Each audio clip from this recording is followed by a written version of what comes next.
മധ്യകേരളത്തിൽ യു.ഡി.എഫിന് കരുത്തു പകരുന്നത് കോട്ടയം ജില്ലയിലെ വിജയം കൂടിയാണ്. എൽ.ഡി.എഫിന്റെ ഉറച്ച കോട്ടയായ വൈക്കത്തും അട്ടിമറി വിജയം നേടിയാണ് കോട്ടയം ജില്ല യു.ഡി.എഫ് തൂത്തുവാരിയത്. കേരള കോൺഗ്രസ് മാണി വിഭാഗം കൂടെ ഇല്ലാഞ്ഞിട്ടുകൂടിയാണ് യു.ഡി.എഫിന്റെ ഈ വലിയ വിജയം. യു.ഡി.എഫിന്റെ കോട്ട എന്നാണ് കോട്ടയം അറിയപ്പെടുന്നത്. എന്നാൽ കഴിഞ്ഞ കുറച്ചു വർഷം കാര്യങ്ങൾ അത്ര എളുപ്പമായിരുന്നില്ല. ജോസ് കെ മാണി വിഭാഗം എൽ.ഡി.എഫിനൊപ്പം പോയതോടെ കഴിഞ്ഞ തെരഞ്ഞെടുപ്പിൽ കാര്യമായ നേട്ടമുണ്ടാക്കാൻ സാധിച്ചില്ല. എന്നാൽ ഇത്തവണ സ്വപ്നതുല്യമായ വിജയമാണ് യു.ഡി.എഫിന് കോട്ടയം ജില്ലയിൽ ലഭിച്ചത്.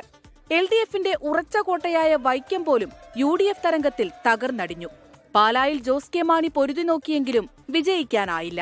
അങ്ങനെ ജില്ലയിൽ ആകെയുള്ള 9 മണ്ഡലങ്ങളിൽ 9 യു.ഡി.എഫ് കരുത്ത് തെളിയിച്ചു.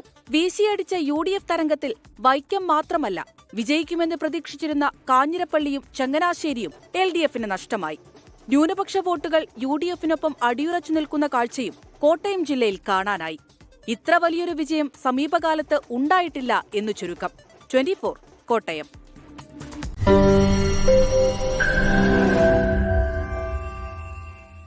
ലോകത്തെവിടെയായാലും ഏത് സമയത്തും 24 വാർത്തകളും ഓഗ്മെന്റഡ് റിയാലിറ്റി പാക്കേജുകളും എക്സ്പ്ലെയിനറുകളും വിശദമായി കാണാൻ ഞങ്ങളുടെ യൂട്യൂബ് ചാനൽ നിങ്ങൾക്ക് സബ്സ്ക്രൈബ് ചെയ്യാം.